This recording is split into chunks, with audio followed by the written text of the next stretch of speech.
नियम बना है सभी के लिए। एक दिन केक जैसा बिखर जाएगा, एक दिन केक जैसा बिखर जाएगा। आप करते हो जिस जिंदगी के लिए, शाम होते ही सूरज ढल जाएगा। ऐसा नियम बना है सभी के लिए।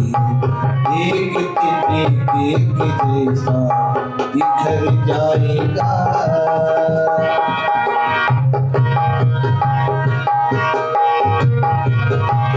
इतने दिन में तू इस मन को धो ना सका, अपने परमात्मा का तू हो न सका। अपने परमात्मा का तू हो न सका। इतने दिन में तू इस मन को धो ना सका, अपने परमात्मा का तू हो न सका। अपने परमात्मा का तू हो न सका। भक्ति का लो तू साबुन गुरु से अभी, भक्ति का लो तू साबुन गुरु से अभी। मन में पड़े हुए गंदगी के लिए, एक दिन केक जैसा बिखर जाएगा।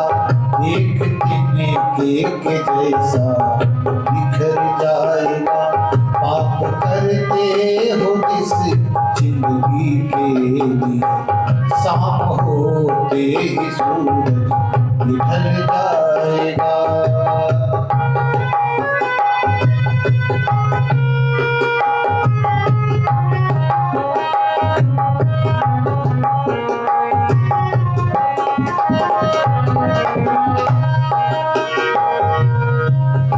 छोड़ सारे अहम को समर्पण करो, प्रेम से फूल नैवेद्य अर्पण करो।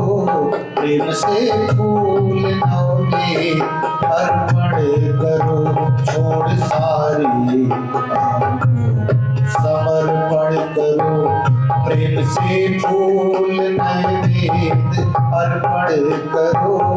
प्रेम से फूल नैवेद्य अर्पण करो। हो कपट मन में तो पूजा लेते नहीं,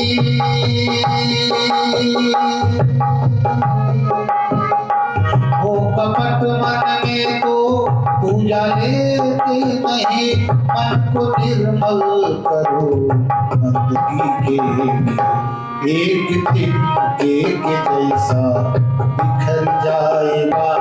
एक दिन केक जैसा बिखर जाएगा।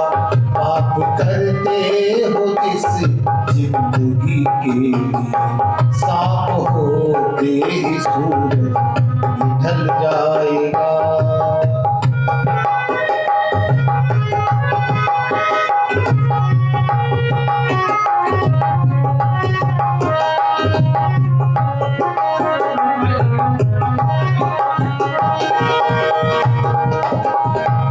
आदमी तुम भी हो, आदमी मैं भी हूँ।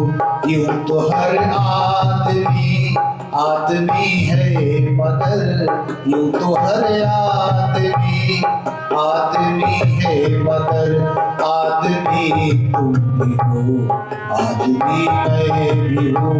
यूं तो हर आदमी आदमी है, मगर यूं तो हर आदमी आदमी है, मगर आदमी आदमी पर वो किस काम का।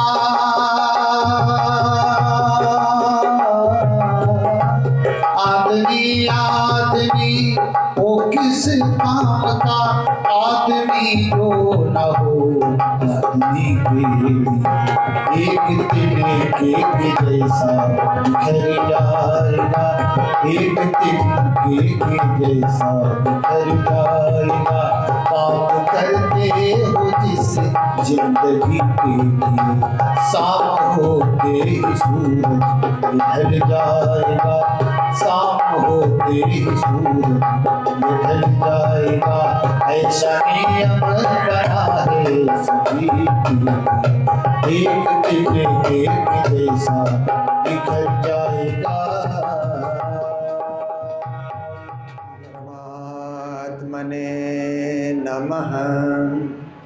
श्री गुरु चरण कमलेभ्यो नमः।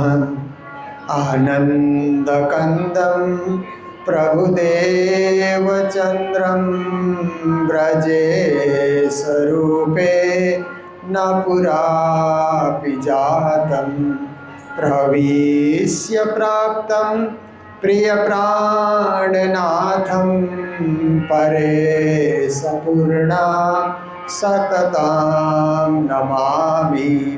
ब्रह्मा प्रियाजा गणनाय जातः, सर्वस्वपाता भवसिन्धुत्राता, विज्ञानदाता निज धर्मधाता, दिनैकबन्धो शरणं प्रपद्ये, दिनैकबन्धो शरणं प्रपद्ये। मंगल कृष्ण प्रणाम है, मंगल धर्म प्रकाश, मंगल सुंदर साथ है, मंगल धाम उजास, मंगल सुंदर साथ है, मंगल धाम उजास। बोलो वृंदावन बिहारी लाल की, सदगुरु महाराज की, श्री प्राणनाथ प्यारे की, गुरु जी मंगलदास महाराज की, परमहंस राधिका दास महाराज की, सर्व सुंदर साथ की। श्री राज चरणों के पास रखना, श्री राज चरणों के पास रखना, मेरे अवगुण सारे माफ करना, मेरे अवगुण सारे माफ करना। श्री राज चरणों के पास रखना, श्री राज चरणों के पास रखना। माया मुझे बुलाएगी, माया मुझे बुलाएगी, आपस दूर कराएगी, आपस दूर कराएगी। माया मुझे बुलाएगी, माया मुझे बुलाएगी, आपस दूर कराएगी, आपस दूर कराएगी। मेहरबान वादा अपना याद रखना,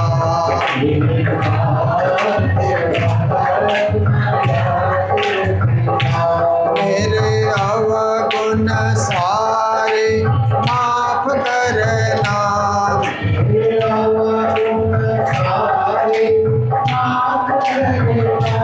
श्री राज चरणों के पास रखना, श्री राज चरणों के पास रखना। धनी धाम चरणों के पास रखना, धनी धाम चरणों के पास रखना। मोह माया ने जकड़ लिया, मोह माया ने जकड़ लिया, दामन मेरा पकड़ लिया, दामन मेरा पकड़ लिया।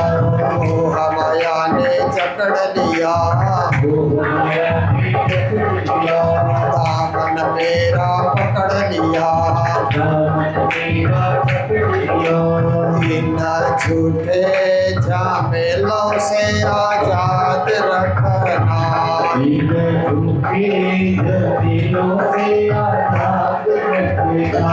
मेरे अवगुण सारे माफ करना, मेरे अवगुण सारे माफ करना, श्री राज चरणों के पास रखना,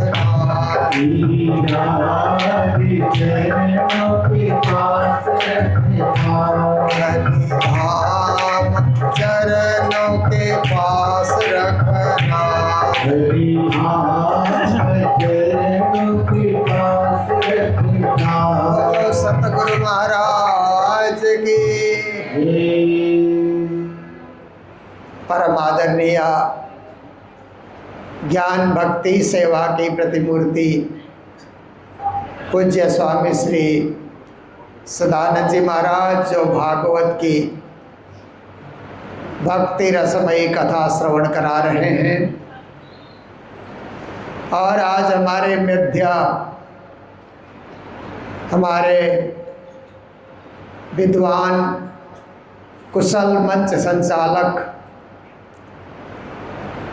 शास्त्री जी मुरलीधर जी जो भिवानी से हमारे मध्य पधारे हैं, उन्होंने भी अपना संबोधन रखा, और काशी वाराणसी से साध्वी गीतांजलि जी जो हमारे समाज के विदुषी हैं, उन्होंने भी अपना संबोधन रखा।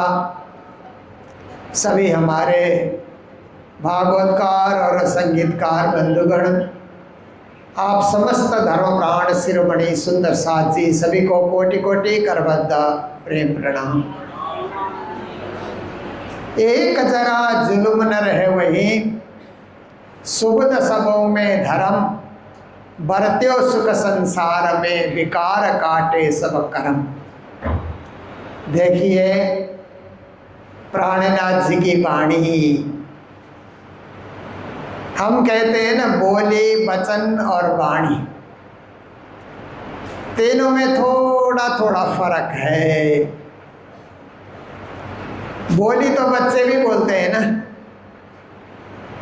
पर बच्चे क्या बोल रहे हैं उनको विवेक नहीं होता है, कब बोलना चाहिए वो भी विवेक नहीं होता है, कब नहीं बोलना चाहिए वो भी उनको पता नहीं होता, बस बोलते हैं। 2 साल के जब बच्चे होते हैं तो बोलना शुरू करते हैं और बोलते रहते हैं, पर विवेक आने के लिए वर्षों लग जाता है कि क्या बोलना क्या नहीं बोलना, कैसे बोलना, ये सारी बातें। तो जो बोलना है वो आवाज़ है, हमारे पास आवाज़ है, हम बोलते हैं। देखिए परमात्मा की कैसी कृपा कि हमें आवाज़ दी उन्होंने। आवाज़ तो जानवरों के पास भी है, पर उनके पास बोली नहीं है, भाषा नहीं है, बस आवाज़ से ही पहचानते हैं। चिड़िया जो आकाश में उड़ने वाली आप देखिए, एक दूसरे की आवाज़ से पहचानते हैं ना, अपने अपने जोड़ी को भी पहचान जाते हैं, अपने अपने जाति को भी पहचान जाते हैं। कबूतर की अपनी भाषा है, आप देखिए, इसी तरह कौवे की अपनी भाषा है, कोयल की अपनी भाषा है, सब चिड़ियों की अपनी अपनी जो है आवाज़ है। उसी आवाज़ से एक दूसरे को पहचानते हैं, इशारे से पहचान जाते हैं। जानवर भी आवाज़ से पहचानते हैं, गाय की आवाज़ को देखिए, और इसी तरह भैंस की आवाज़ को देखिए, घोड़े की आवाज़ को देखिए, गधे की आवाज़ को देखिए, पहचान जाते हैं। पर उनके पास कोई भाषा नहीं है, भाषा केवल मनुष्य के पास है। और मनुष्य ऐसे तो कहते हैं कि दुनिया में 3000 से ज़्यादा भाषाएं हैं। प्राणनाथ जी ने कहा ना, बिना हिसाबे बोलिया मिने सकल जहान, सबको सुगम जान के कहूँगे हिंदुस्तान। जितने राज्य में, जितने प्रांत में प्राणनाथ जी गए, अलग अलग भाषाएं बोलते हैं। गुजरात से राजस्थान आए तो राजस्थानी भाषा, फिर हरियाणी थोड़ी राजस्थानी से अलग होती है, हरियाणी भाषा है। हिमाचल में गए तो हिमाचल की अलग भाषा है, कश्मीर में गए तो वहाँ की अलग भाषा है, उत्तर प्रदेश में आए यहाँ की भाषा है, बिहार की अपनी भाषा, बंगाल की अपनी भाषा, असम की अपनी भाषा, उड़ीसा की अलग भाषा और दक्षिण के 4 प्रांत की अलग अलग भाषाएं, तमिल, तेलुगु, कन्नड़, मलयालम बोलते हैं ना, 4 भाषाएं हैं ना दक्षिण भारत में। हम सुनते हैं परंतु समझते नहीं। तो प्राणनाथ जी भी प्रांत प्रांत में, राज्य राज्य में गए तो अलग अलग भाषाएं बोलते हैं। और प्राणनाथ जी को पता लगा विश्व भर में तो कितनी सारी भाषाएं हैं। फिर उन्होंने कहा सबको सुगम जान के कहूँगी हिंदुस्तान, सबके लिए सरल हो, सब लोग समझे, सब लोग ग्रहण कर सके, इसलिए हिंदी भाषा। उन्होंने हिंदी भाषा को अपनाया और अपनी वाणी की अधिकांश चौपाइयों को हिंदी में उन्होंने प्रकट किया कि ये सबके लिए सरल होगा। प्राणनाथ जी ने 350 साल पहले ये बात कही और आज हमारे माननीय प्रधानमंत्री जी पूरे विश्व में जाकर के हिंदी में भाषण देते हैं और तत्काल वहाँ के लोगों को उनकी भाषा में समझ आ जाती है। विज्ञान इतना चमत्कार कर गया कि आप हिंदी में बोल रहे हैं, अंग्रेजी बोलने वाले को अंग्रेजी, स्पेनिश बोलने वाले को स्पेनिश में, डच बोलने वाले को डच भाषा में, रशियन बोलने वाले को रूसी भाषा में, चाइनीज भाषा बोलने वाले को उनकी भाषा में समझ आ जाती है।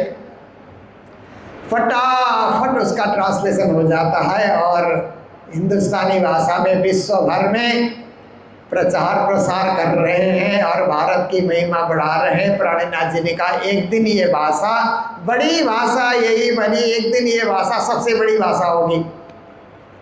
आज देखिए कि हम लोग बचपन से सुनते थे कि दुनिया में सबसे ज़्यादा जनसंख्या वाला देश कौन है? चीन।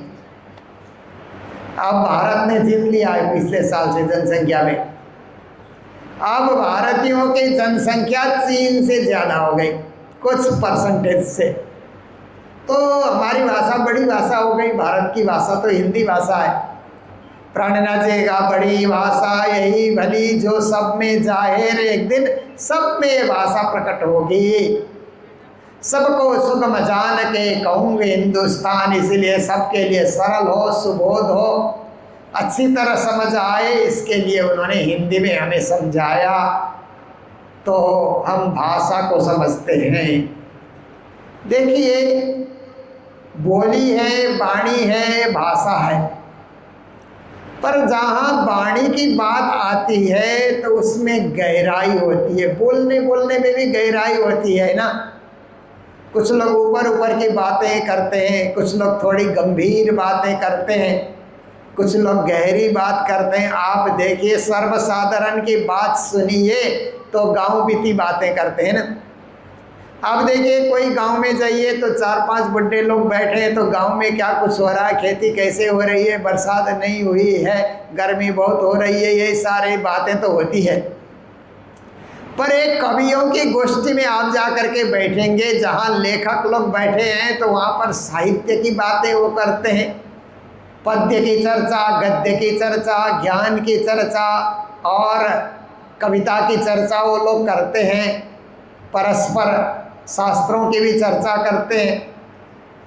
पर जहाँ महात्मा और महापुरुष बैठे हुए हैं उस सभा में हम लोग जा कर के बैठेंगे तो वाणी की बातें, वेदों की वाणी, शास्त्रों की वाणी, धर्म की वाणी, ज्ञान की वाणी, प्राणनाथ जी ने परम धाम की वाणी बताई। प्राणनाथ जी की जो है वाणी में विशेष करके परम धाम की बातें। अब देखिए परम धाम शब्द गीता में आया है। अर्जुन ने पूछा कि आपका धाम कौन सा है, क्योंकि अर्जुन जानते थे कि ये स्वर्ग, वैकुंठ इत्यादि तो देवी देवताओं का धाम है, कृष्ण का धाम कहाँ है। तो कहा प्रभु आपका धाम कहाँ है बताइए ना। 15 अध्याय में तो कृष्ण ने कहा न तद्भासयते सूर्यो न शशांको न पावकः यद्गत्वा न निवर्तन्ते तद्धाम परमं मम कहा। ये जगत का जो सूर्य है, इस सूर्य से मेरा परम धाम प्रकाशित नहीं होता, क्योंकि इस सूर्य से तो स्वर्ग मृत्यु पाताल 3 लोक को सूर्य प्रकाशित करता है, ऐसा लिखा है। तो सूर्य तो इसी 3 लोक के लिए है, परंतु मेरे धाम में सूर्य का प्रकाश नहीं पहुंचता। चंद्रमा का प्रकाश भी नहीं पहुंचता है, चंद्रमा की चांदनी भी वहां पर नहीं पहुंचती, अग्नि का प्रकाश भी वहां पर नहीं पहुंचता है। तो कैसा है आपका धाम? कहा मेरा परम धाम स्वयं प्रकाशित है, उसको बाहर के प्रकाश की कोई जरूरत नहीं। मेरे परम धाम में नूर है, प्रकाश है, चिन्मय है सर्वत्र। वहाँ के दरखत से भी प्रकाश निकल रहा है, फलों से भी प्रकाश निकल रहा है, फूलों से भी प्रकाश निकल रहा है, और वहाँ के थम्मों से भी प्रकाश आ रहा है, महलों से प्रकाश आ रहा है, मंदिरों से प्रकाश आ रहा है, सखियों के चेहरे से प्रकाश आ रहा है, राज्य का जो स्वरूप है उससे प्रकाश आ रहा है, सिंहासन से प्रकाश आ रहा है, श्यामा महारानी के स्वरूप से प्रकाश आ रहा है। जैसे बत्ती जलने की भांति सब में नूर है, नूरी तन, नूरी मन, नूरी जो है स्वरूप होने के कारण क्या है, सबसे प्रकाश ही प्रकाश निकल रहा है, और प्रकाश की कोई जरूरत नहीं है, स्वयं प्रकाशित है। और ऐसे स्वयं प्रकाशित मेरा परम धाम है। इतना गीता में कहा तो अर्जुन ने आगे कुछ नहीं पूछा। क्यों नहीं पूछा? इसलिए कि अर्जुन को परम धाम नहीं जाना था, उनको तो स्वर्ग जाना था। तो स्वर्ग जाने वाला परम धाम का रास्ता पूछेगा भी तो जाना ही नहीं है, तो पूछ के क्या फायदा? आप देखिए, आपको यहाँ से मान लीजिए कि दूसरे शहर में आपको यहाँ से कलकत्ता जाना है, तो आप कश्मीर की बातें नहीं पूछेंगे, उससे आगे की बातें क्यों पूछेंगे? उस तरफ मुझे जाना ही नहीं। जेरे गांव ने लीजिए बाटे आवे तेज गांव, जिस गांव में जाना है उस गांव का रास्ता पूछा जाता है, दूसरे गांव का रास्ता पूछ के क्या फायदा? वहाँ हमें जाना ही नहीं। अर्जुन को परम धाम जाना ही नहीं था, तो वो परम धाम के विषय में और बोलिए कुछ कहा ही नहीं। पर जब सदगुरु श्री देवचंद्र जी महाराज नौतनपुरी में चर्चा करने लगे, तो प्राणनाथ जी मेराज ठाकुर के रूप में उनके पास जाकर के कहते परम धाम के विषय में और बोलिए ना, परम धाम कैसा है? तो उन्होंने कहा वहाँ तो फूल बाग भी है, नूर बाग भी है, नीचे नूर बाग है, बड़े बड़े थंब वहाँ पर लगे हुए हैं, ऊपर फूलों का बगीचा है, वहाँ तो बट पीपल की चौकी भी है, वहाँ तो 7 घाट है, 7 वन बने हुए हैं, वहाँ पर अलग अलग वनों में अलग अलग फल लगे हुए हैं, अलग अलग मेवे इत्यादि भी वहाँ पर लगे हुए हैं। वहाँ तो मधुबन भी है, महाबन भी है, बड़ोबन भी है, वहाँ तो पुखराज पहाड़ भी है, मानिक पहाड़ भी है। बताते चले गए परम धाम के विषय में देवचंद्र जी महाराज, क्योंकि देवचंद्र जी महाराज को परम धाम दृष्टि में खुल गया।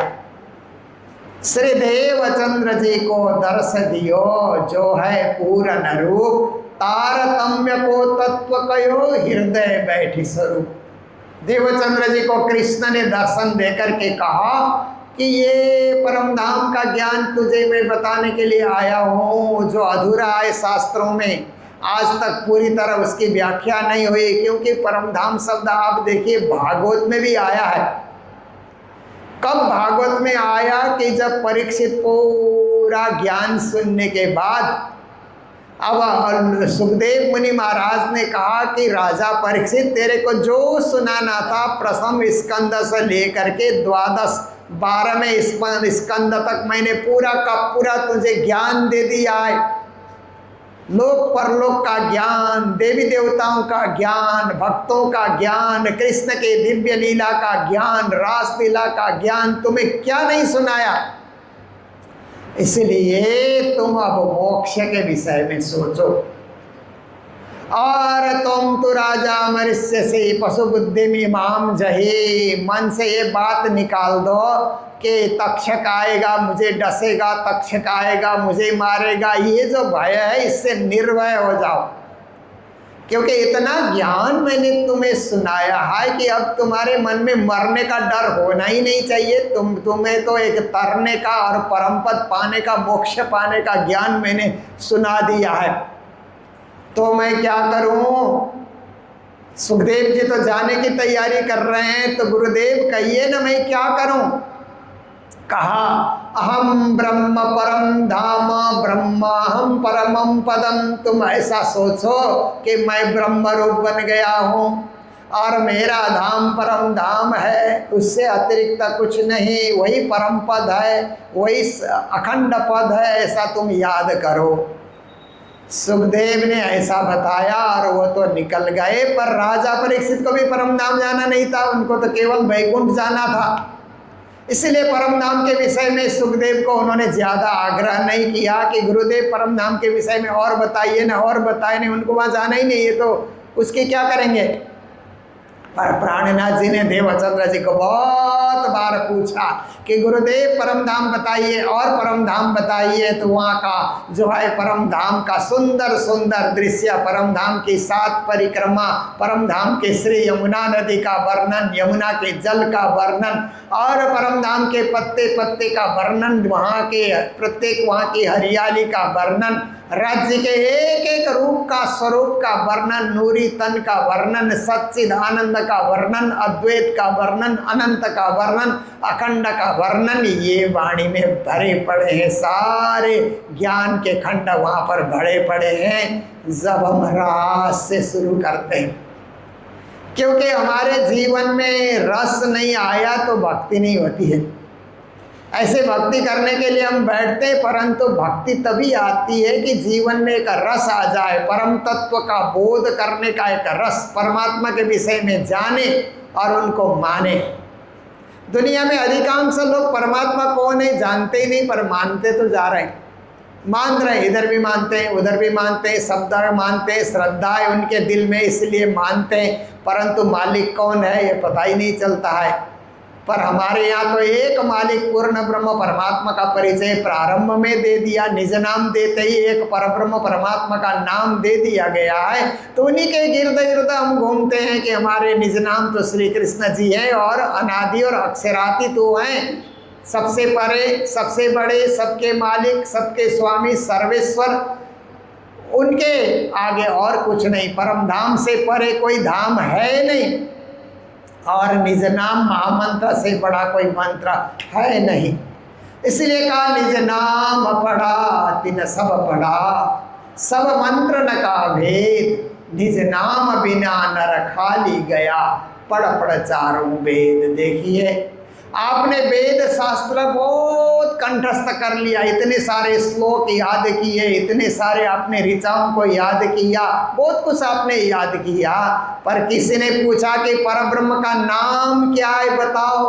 ब्रह्म ब्रह्म तुम कहते हो, परंतु उस ब्रह्म का नाम क्या है, नाम का ही नहीं पता चला तो भक्ति कैसे होगी। धाम का ही नहीं पता चला तो भक्ति कैसे होगी।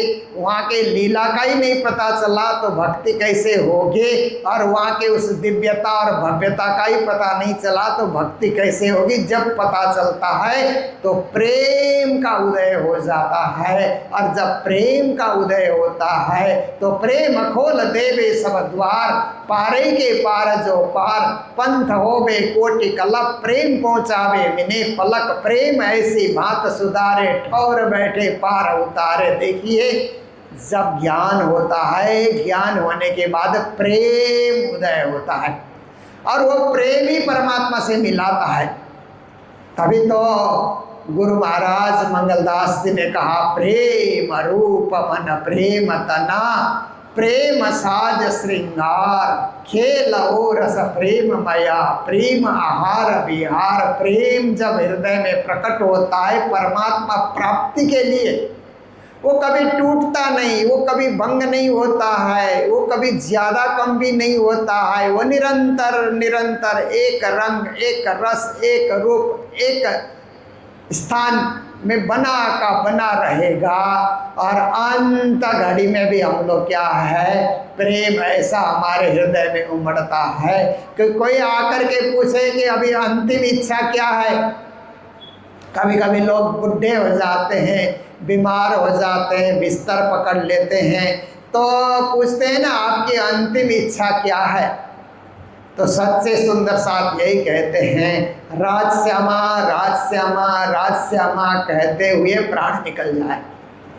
बेहोशी में प्राण निकले तो पता ही नहीं चलेगा कि राजश्यामा का ध्यान हो रहा है कि नहीं हो रहा है। इसलिए होश के साथ राजश्यामा राजश्यामा राजश्यामा करते हुए इतना तो करना स्वामी, जब प्राण तन से निकले गोविंद नाम मुख में, जब प्राण तन से निकले। सच्चे भक्तों ने प्रार्थना की, ऐसे ही हम लोग क्या कहते हैं, इतना तो करना स्वामी जब प्राण तन से निकले। श्री राजश्याम मन में जब प्राण तन से निकले। देखिए कैसी इच्छा, इसी को प्रेम लक्षणा भक्ति कहा जाता है। और किसी चीज़ की आशा नहीं, केवल प्रेम से परमात्मा को पाना, प्रेम से जागना, प्रेम से परम धाम पुगना और प्रेम में लीला में अलमस्त रहना। उठते बैठते खाते पीते सोते जागते परमात्मा की भक्ति में सदा अलमस्त रहना। ऐसी स्थिति में ये वाणी पहुंचा देती है, जिसे तारतम वाणी कहा जाता है। तो आप सब इसका आस्वादन करते ही हैं, और आस्वादन करने का सबसे अच्छा तरीका है पारायण करना। रोज 100 चौपाई पढ़ना, 200 चौपाई पढ़ना, रोज हम वाणी का पारायण करेंगे तो वो प्रेम अपने आप उमड़ आता है और मन में ऐसा लगने लगता है आज पाठ करने को नहीं मिला तो आज हम अधूरे रह गए, आज महाप्रसाद नहीं मिला, चरणामृत में मिला, चंदन लगाने को नहीं मिला तो आज हम भक्ति से अधूरे रह गए, ऐसा अनुभव होगा। और रोज ये सौभाग्य मिलता है तो हम पूर्ण हैं, परिपूर्ण हैं, राज्य के निकट हैं और राज्य हमारे निकट हैं। हमारे दिल में राज्य और राज्य के दिल में हम, ऐसी स्थिति हो जाती है। इसी को परा प्रेम लक्षणा भक्ति कहा जाता है। तो यही ज्ञान हम लोग निरंतर सुन रहे हैं, सुनते आ रहे हैं, आगे भी सुनते रहेंगे।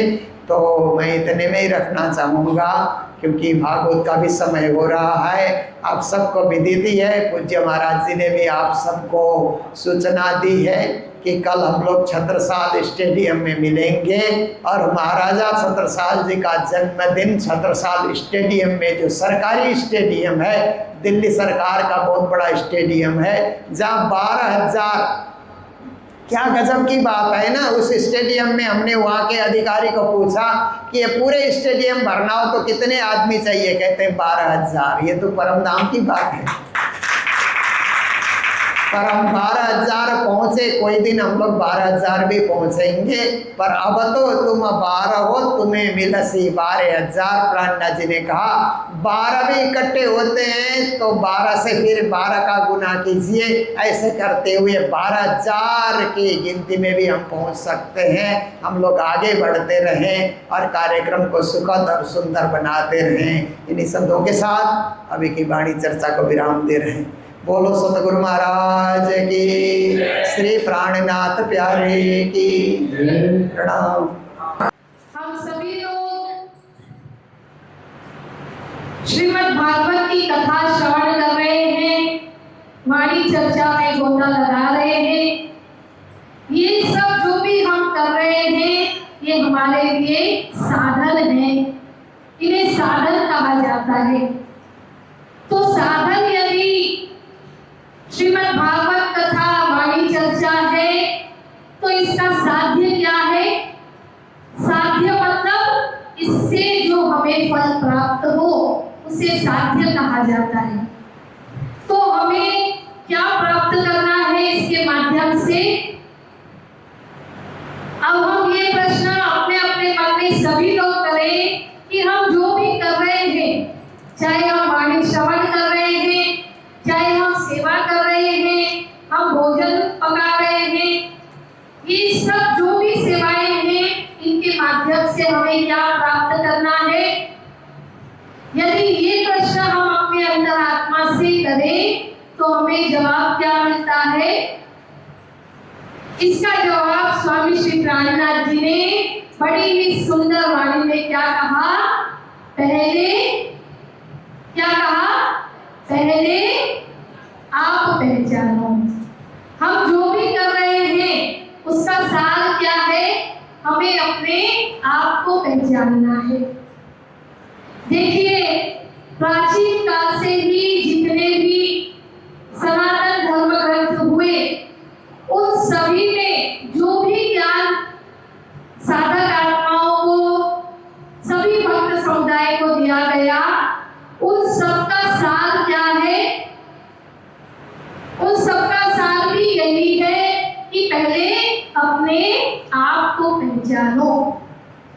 अब यहाँ पर आप कहें तो आपका मतलब तो बहुत कुछ हो सकता है।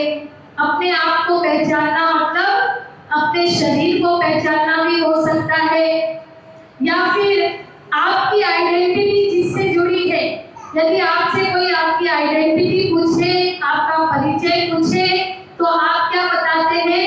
मेरा नाम फलाना है, या मैं फलाने की पुत्री हूँ, पुत्र हूँ, या मैं फलाने की धर्मपत्नी हूँ।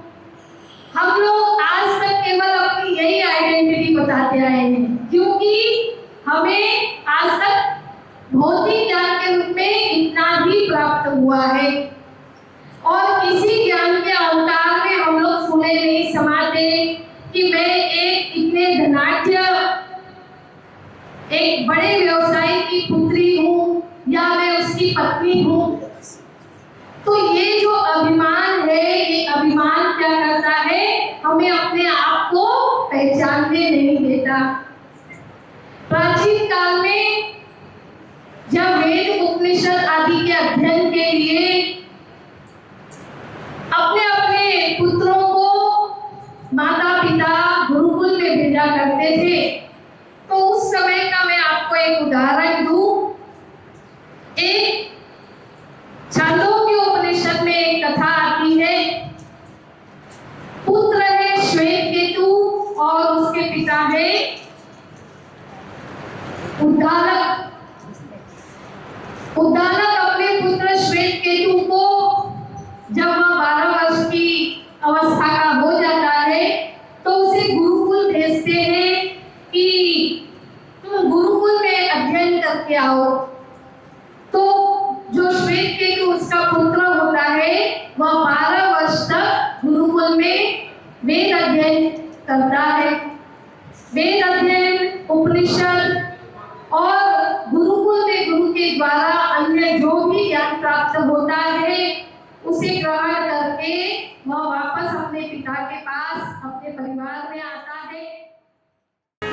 हम सभी का गुरुद्वार परम पुनीत मंगल धाम कालीपुर से पधारे अंतर्राष्ट्रीय संत वाणी वेदक वेद शास्त्र श्री शेखा महाराज श्री मोहन प्रियाचार्य वाराणसी काशी विश्व से आई परम विदुषी साध्वी गीतांजलि जी भिवानी से मुरलीधर साथी और 3 संगीत बंधु पुजारी जी से धर्म प्रेमी मातृ शक्ति सजन व्यक्त समुदाय पवित्र आत्मा महान आत्माओं राज श्यामा जी के अति लाडले अति प्रिय सुंदर साथ जी हमारा प्रणाम स्वीकार करें। प्रणाम जी। कल सुन रहे थे यदा यदाई धर्मस्य ग्लानिर्भवति भवति भारत है अभ्युत्थान धर्मस्य तदा धर्म धरातल में जाता है, पापाचार अत्याचार में जाते हैं, पर मैं शक्तियाँ दिखाती जिसमें अकल विराजमान होती है उसे कहते हैं अवतार। द्वापर युग में कंस के अत्याचार अति से बड़े आनंद कर्ण पर ब्रह्म परमात्मा सच्चिदानंद अक्षरातीत श्री कृष्ण ने अवतार दिया। शिवाल की उनके दर्शन के लिए ब्रज 84 को गोपी ग्वाल बधाइयाँ लेकर आते हैं। राधे राधे रटो चले आएंगे बिहार, राधे राधे रटो चले आएंगे बिहार, यशोदा के नाम मंगल बधाई, यशोदा के नाम भयो मंगल बधाई, मंगल बधाई अति मंगल बधाई, मंगल बधाई अति मंगल बधाई, मंगल बधाई अति मंगल बधाई।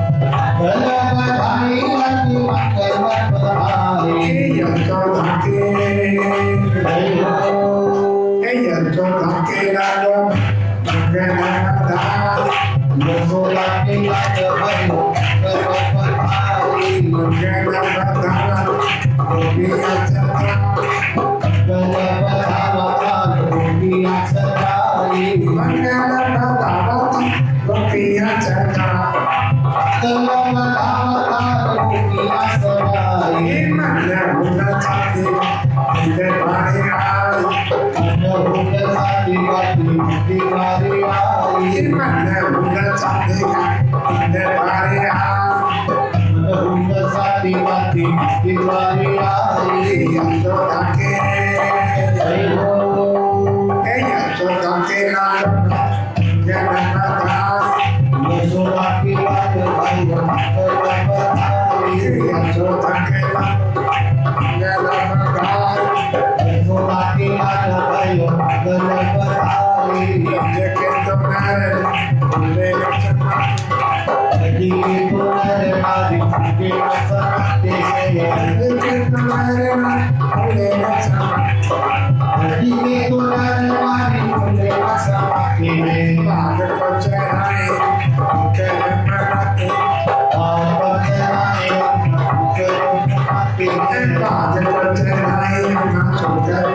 नंद महोत्सव में कैलाशपति श्री शंकर भगवान अपनी समाधि को छोड़ करके योगी के वेश में आते हैं नंद के दरबार में।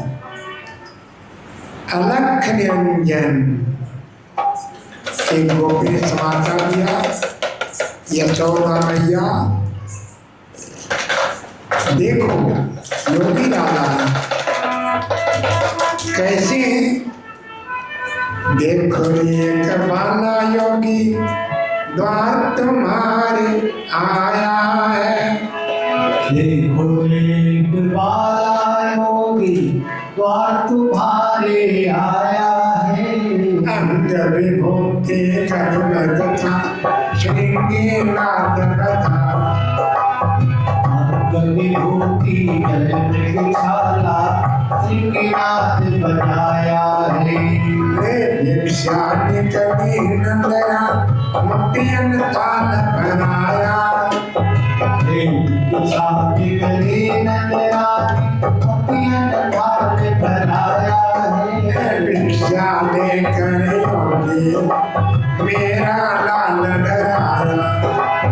भिक्षा लेकर योगी मेरा लाल डराया है। नहीं मैया, हम ये भिक्षा नहीं चाहिए। तुम क्यों आए हो? क्या लेने? मुझे कान्हा का दर्शन चाहिए। दर्शन करा दे मैया मोहन प्यारे का। रूप दिखा दे मुझे नंद दुलारे का। दर्शन करा दे मैया मोहन प्यारे का। रूप दिखा दे मुझको नंद दुलारे का। योगी पीछा तो मेरे द्वारे का। दर्शन होगा तो मेरे दुलारे का। योगी पीछा छोड़ मेरे द्वारे का। दर्शन होगा तुझको मेरे दुलारे का। क्यों नहीं होगा? बिच्छू नाग लपटाए तेरी चुरिंद किसी को न भाए। तू बिच्छू नाग लपटाए तेरी सूरत किसी को न भाए। देख देख दाना करे देवार योगी पीछा मेरे तारे। योगी पीछा छोड़ मेरे द्वारे का। दर्शन होगा तुझको मेरे दुलारे का। आयो लल्ला का नजर बहुत लग जाती है। नजर का दीजिए हमें। प्रभु ठुमक ठुमक कर आए शिवजी को दर्श कराए। प्रभु ठुमक ठुमक कर आए शिवजी को दर्श कराए। शिवजी ने चेतना पवित्र सारे का। दर्श करा दे मैया प्यारे का। दर्शन करा दे मैया ओ प्यारे का। रूप दिखा दे मुझको नंद दुलारे का। प्रभु मैं धन्य हो गया। युग युग की साधना पूरी हुई। बाल एक विनती और करना हूँ। रास के 10 नगर रास में तो सिर्फ गोपी आते योगी नहीं। प्रभु बस आप मुझे आशीर्वाद दो, मैं गोपी बनकर जाऊँगा। सुनो 11 साल 52 दिन का होगा। शरद पूर्णिमा की रात्रि होगी। बंसी बजाऊंगा। रास्ता आ जाना अवश्य। भगवान शिव जी एक एक दिन गिनती करते हैं और बंसी को सुन करके गोपी बनकर आते हैं रास में। लो मैया अब ये कन्हैया सारे विश्व को हंसाएगा। व्याकुल नैन से देख सांवरिया। व्याकुल नैन से देखे सांवरिया। बोला गया है अपनी नगरिया। बोला गया है अपनी नगरिया। अपनी नगरिया अपनी नगरिया। कसर दिल में कृष्ण का रूप दिल में था। भैया अपने लाल को देखा। हाथ लगा मैया अपने लाल को दिखा। हटा कपड़ा तुम्हारे मुझे मैं को हटा। की अब दूसरी बात आकाशवाणी होती है। जब आधी रात के समय वासुदेव जी श्री कृष्ण को लेकर चले, जमुना में प्रवेश किया तो पानी इतना था, आगे बढ़ते गए, पानी बढ़ते बढ़ते बढ़ते और वासुदेव के मुख में अब डूबा, अब डूबा, अब कैसे होगा। कृष्ण बड़े दयालु हैं। जमुना क्यों बढ़ रही है, इतना ही था। जमुना मैया चाहती है, कंस पापी के अत्याचार हुए हैं, सब पापियों ने अपने पाप धोए, मैं कृष्ण की चरण धोऊं, पवित्र हो जाऊं। अपनी चरण धरती माता बाद में रखे, पहले मैं तीसरी जमुना बैठ गया। बड़े दयालु हैं। पैर नीचे किया, चंदे जमुना नीचे, मैया की आधी रात का समय है, घनघोर घटाएं हैं, पहुंच गई गोकुल, सब सोए हुए, दरवाजे सब खुले। क्यों? द्वापर युग तक चोरी नहीं होती थी, ताला चाबी नहीं था। ताला चाबी शुरू हुआ कलयुग में। एक कोई दृष्टांत है, द्वापर युग पूरा होने वाला था। 1 साल के बाद एक किसान ने खेत खरीदा, जमीन, हल जोत रहा था, तो क्या निकला, एक तांबे का कलश निकला।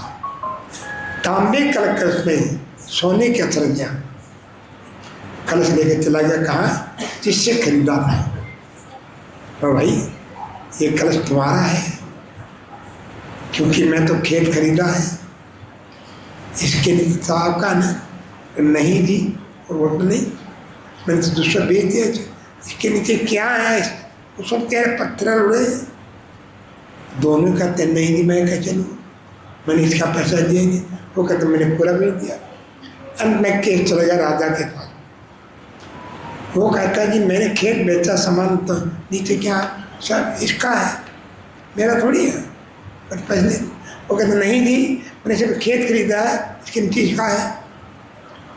राजा ने क्या किया, केस पेंडिंग रख दिया, फिर फैसला कर दिया। 1 साल बाद कलयुग आ गया,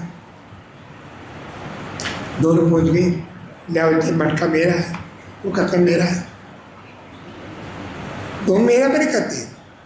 लेकिन क्या कलुषित भावना होगी, बेईमानी आ गई। तब से ताला चाबी चला, सब सोए हुए खराटे पर, दरवाजे खोले। नंदी यशोदा जी लेकर, यशोदा के पास एक बड़ी सुंदर कन्या लेटी हुई है, घुंघराले बाल है, कमल नयन, चंद्रमा जैसा मुखमंडल, मुस्कुरा रही है। और यशोदेव ने कन्या को लिया और कृष्ण को लेटा लिया। कुछ नहीं पता कि यशोदा को आए तो दरवाजे खुले थे, पैदा सोए थे। देवकी सोई हुई है, कन्या को लेटा दिया देवकी, कुछ किसी पता नहीं।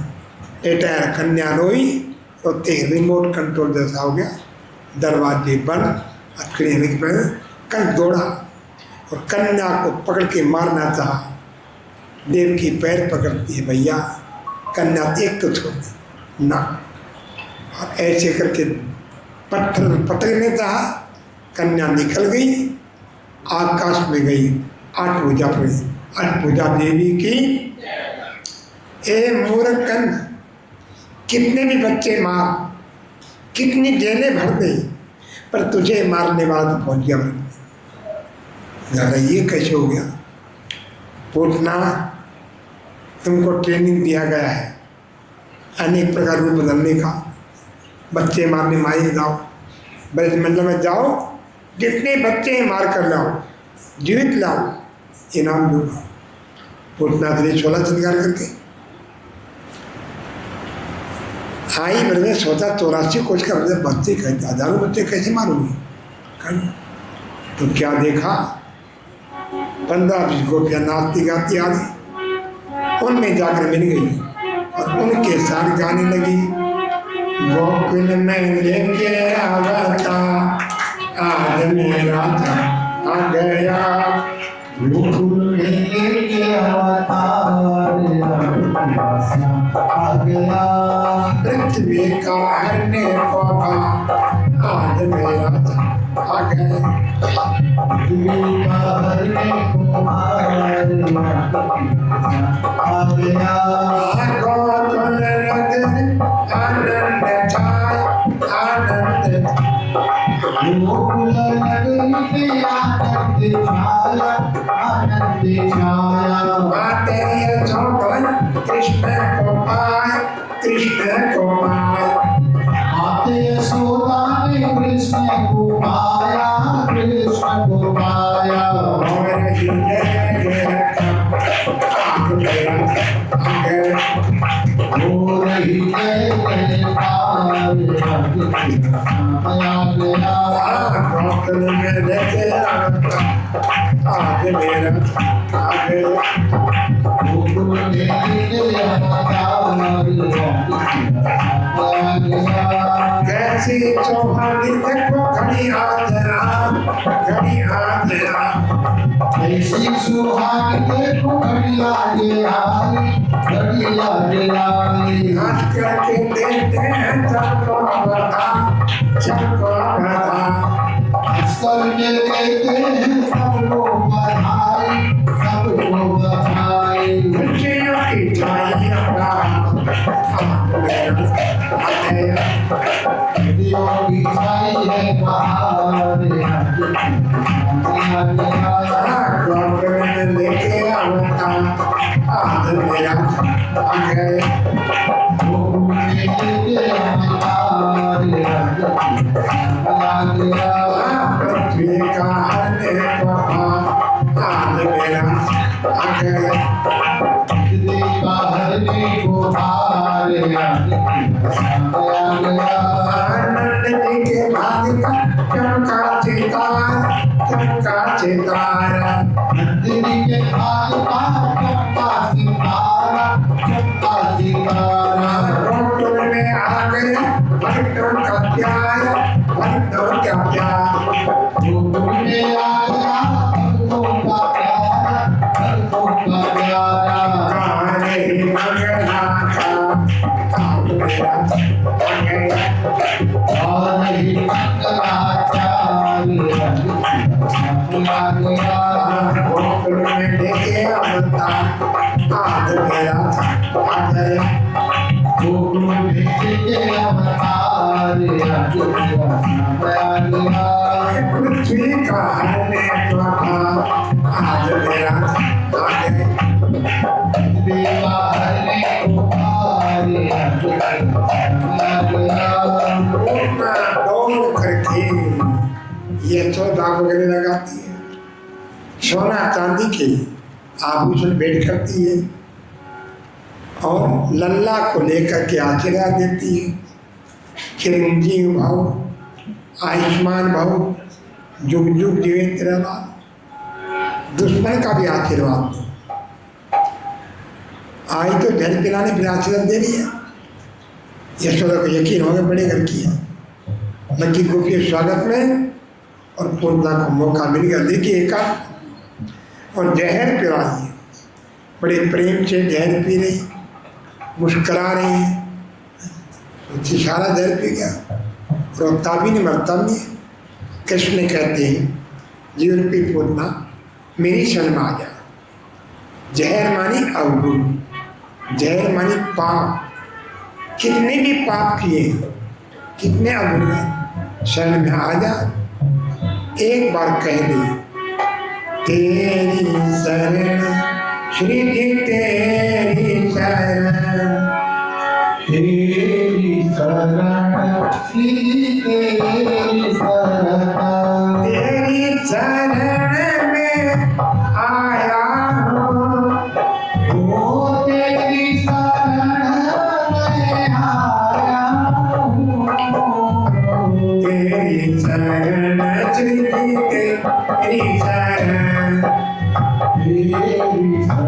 श्री तेरी शरण जल लहरी नदियाँ गहरी भवन लहरी नदियाँ गहरी भव जल लहरी नदियाँ गहरी भवन लहरी नदियाँ गहरी इसमें आन बसाया ओ इसने आनंद बताया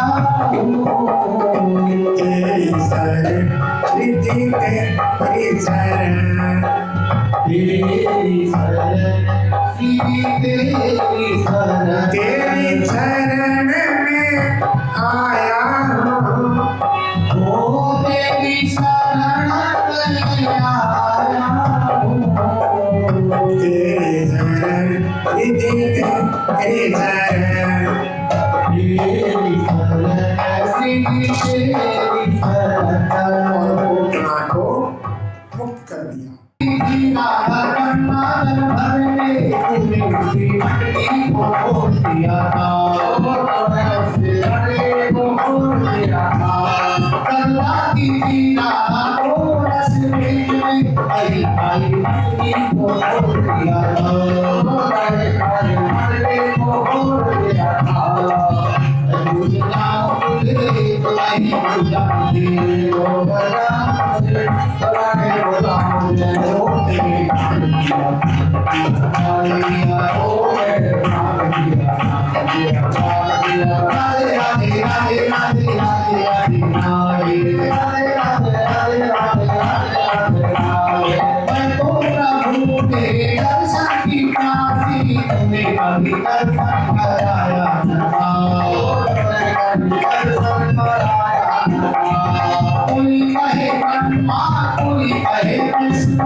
कृष्ण कन्हैया रसो वही सहनास आनंद से कृष्ण परमात्मा भजन में ध्यान में सेवा में मगन हो जाओ। तन की मन की धन की सेवा करें। अब कंस उद्धार कंस चिंतित रहता है अक्रूर तुम जाओ यज्ञ मेरे वाले जाओ। दूसरी आकाशवाणी बोलती है मुझे मारने वाले ब्रज में है उसको मारने के लिए मैंने बहुत कुछ किया है वो उतना का वापस नहीं आए। तुम ले आओ तीनों को ले आओ और यहाँ फिर कर दो ठीक इनाम दो जो क्या है। चल पड़ी पहुँचे नंदराय अति शुभ समाचार क्या है। मथुरा अधिपति महाराज ढीरा श्रीपाद सरकार कंस आप ब्रज बहुत खुश है। आपके दोनों वीर बालक इनकी वीरता पूरी भारत में फैली है और इनका पिता बना सौभाग्य इसे तुम तीनों को राज सम्मान दिया जाएगा। रख भेजा तैयार हो गए। ईश्वर दौड़ी बोला मैंने जादू मैंने कृष्ण का गोद में ले लिया। कंस पापी नहीं महापापी है। अपने पिता को अपनी बहनों को हजार जेल में इतना ही नहीं अपनी बहन के 6 बच्चों को मार दिया। बालक तेरा माँ चिंता मत करो मैं पूछूंगा उससे इतने जुल्म ने कर तो धरती भी कांप जावी वरना दुखे। यह थोड़ी एक मटकी मक्खन ले आई एक लो लल्ला एक अवश्य माँ मैं आशीर्वाद दे रही हूँ, तुम्हारा जय जयकार। कहीं भी जाओ माता पिता गुरु का चल पड़े, मुस्करा रही कि बच्चे उदास न हो जाए। छवि ओझल हो गई, देह टूट गया, आंख मार ली। गोपी मन कर बोला गोपी का बिहार कहाँ चले, गोपिका बिहारी कहाँ चले। मात यशोदा देखने लगी, अरे बाल हजारी कहाँ चले, है बाल हजारी कहाँ चले। वृंदावन के पत्ते बोले, हे विपिन बिहारी कहाँ चले, हे विपिन बिहारी कहाँ चले। गोवर्धन से आवाज, हे गिरधार कहाँ चले, हे गिरधारी कहाँ चले। आगी सी लगी वृंदावन में, उड़ गए फूल फुलवारी के, उड़ गए फूल फुलवारी के। अचरज के आंचों टपकपन गुलशन की यारियां, गुलशन की यारियां। कृष्ण चंद्र मथुरा को चले, रोती थी ब्रज की गली गली। जब कृष्ण चंद्र मथुरा को चले, रोती थी ब्रज की गली गली। यमुना का पानी रोता था, यमुना का पानी रोता था। रोते थे कछुए और मछली, रोती थी कछुए और मछली। कृष्ण चंद्र मथुरा को चले, रोते ब्रज की गली।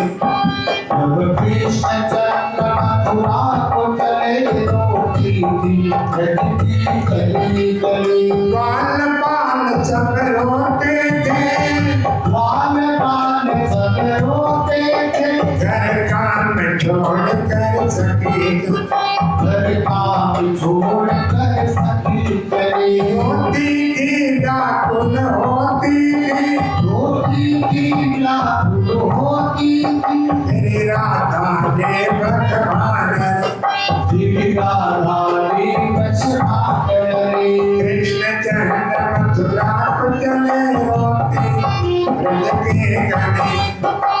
कृष्ण चंद्र मथुरा को चले, रोती थी ब्रज की गली गली। रोते थे ब्रज की गली। रोती थी ब्रज की गली गली।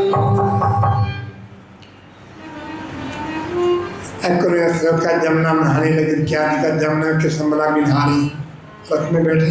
आज जो जल में तुम ही, थल में तुम ही, नभ में तुम ही, जहाँ देख तुम ही कंस के मान हारो। यकीन हो गया, आई मतलब स्वागत हुआ।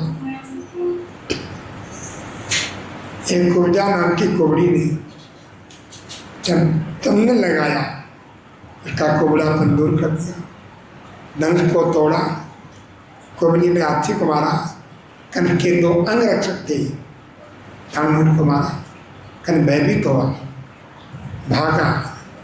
किसने पड़ा कहाँ जाओगे वाला, एक कंस पर पाप का मटका भर चुका है, आज अंतिम दिन है। कंस को क्रोध आ गया, तलवार निकाली, अब तीनों को काटूंगा, कुत्ते खाएंगे तुमको। कृष्ण हंस रहे हैं, कंस गलते हैं तुम बदलते, देखो मेरे पास कोई हथियार नहीं है। मर्यादा पुरुषोत्तम राम के पास धनुष बाण है, शिव के पास त्रिशूल है, परशुराम के पास फरसा है, दुर्गा मैया के पास तलवार है। किसके पास क्या है? सिर्फ एक बंसी है, सोना चांदी के नहीं है, बांस की है, 3 फुट की नोच की है। गजब की बंसरी बजती थी, वृंदावन बसैया की, करो तारीफ मुरली की, या मुरलीधर कन्हैया की जहाँ चलता न जोर तीर और कमानों के विजय नटवर की होती थी वही मुरली की तारों से। कल को ऐसे धक्का दे गिर पड़ा थोड़ा इतना बाजी करा शादी बैठे भजन बढ़ाया बिना हथियार की मुटका पार कर खत्म किया। खेल खेल में कम नाल की लाखों ब्रजवासी नाच रही देवता फूल बरसा रही गिरधारी गोपाल जय कन्हैया लाल गिरधारी गोपाल की जय कन्हैया लाल की जय नगाद आओ मेरी सदियों के मेरी लगा दो मेरी नगाद ऐसी सदा मेरी लगा दो मेरी सदा दो मुझे चाह मुझे शाम सुंदर की मुझे चाह सुंदर मुझे शाम सुंदर की छत संग में बात चला फत संग मेरी बात जगा छत मेरे चला फत मेरी सदा बोला के हमारे बात करा गोला के दीवा उतरारो मुझे चाह सुंदर मुझे शाम सुंदर की मुझे चाह सुंदर मुझे शाम सुंदर की